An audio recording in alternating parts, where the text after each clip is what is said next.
నిజంగా నువ్వు నమ్ముంటే కనుక ఈ పాటికే నా కూతుర్ని బయటికి గెంటేసేవాడివి.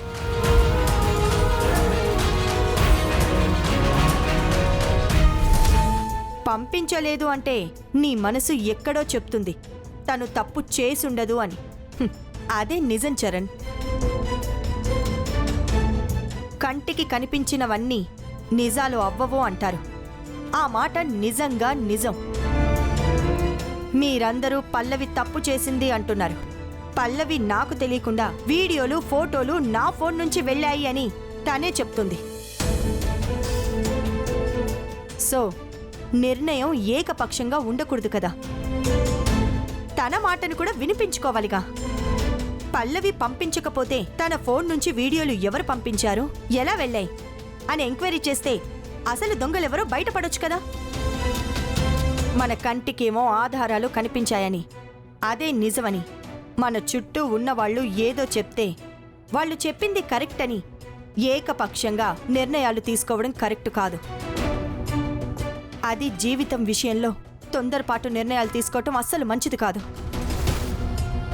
నువ్వొక్కడివే ప్రశాంతంగా కూర్చొని అసలు పల్లవి ఎలాంటిది, తను ఇలాంటి పని చేస్తుందా అని నిన్ను నువ్వు క్వశ్చన్ చేసుకుంటే ఆన్సర్ నీకే తెలుస్తుంది. నీ మనసే సరైన సమాధానం చెప్తుంది. పల్లవి తప్పు చేసుండదు అని చెప్తుంది.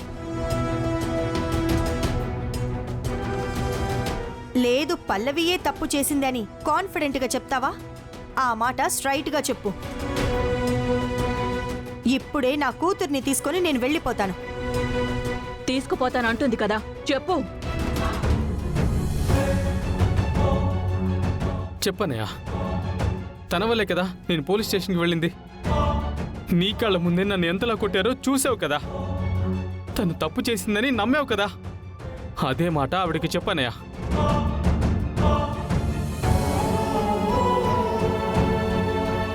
ఇంకా ఆలోచించడం ఏంట్రా, చెప్పు. పల్లవి తప్పు చేసింది, తనని చూడ్డానికి అసహ్యంగా ఉంది, విడాకులిచ్చేద్దామని ఇందాకే నువ్వు ఇది మాట్లాడుకున్నారు కదా. ఇప్పుడు వాళ్ళ అమ్మ వచ్చింది, వాళ్ళ కన్నతల్లి వచ్చింది.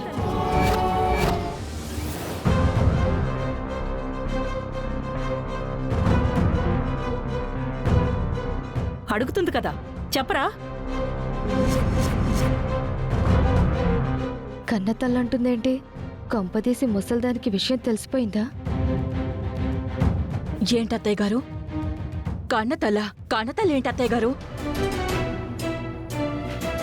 అదే కన్నతల్లి అంటే కన్నతల్లి కంటే ఎక్కువ కదా పల్లవికి. తనకే కష్టం వచ్చినా ముందుండేది గుండమ్మే కదా, ఆ ఉద్దేశంతో అన్నాను. చూడు చరణ్, నా కూతురు ఎప్పుడు తప్పు చేయదు. కుటుంబ పరువు నిలబెట్టాలి అనుకుంటుంది కానీ పరువు తీసే పనులు తనెప్పుడు చేయదు. అంటే ఇంటి పరువు తీసేవాళ్లు లేరా అని నువ్వనొచ్చు. ఉన్నారు.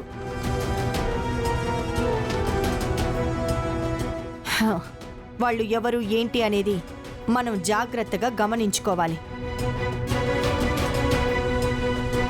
పల్లవిని అనుమానించడం కరెక్ట్ కాదు.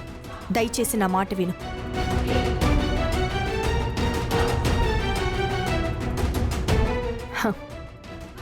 పల్లవి, నీతో కొంచెం మాట్లాడాలి. పద.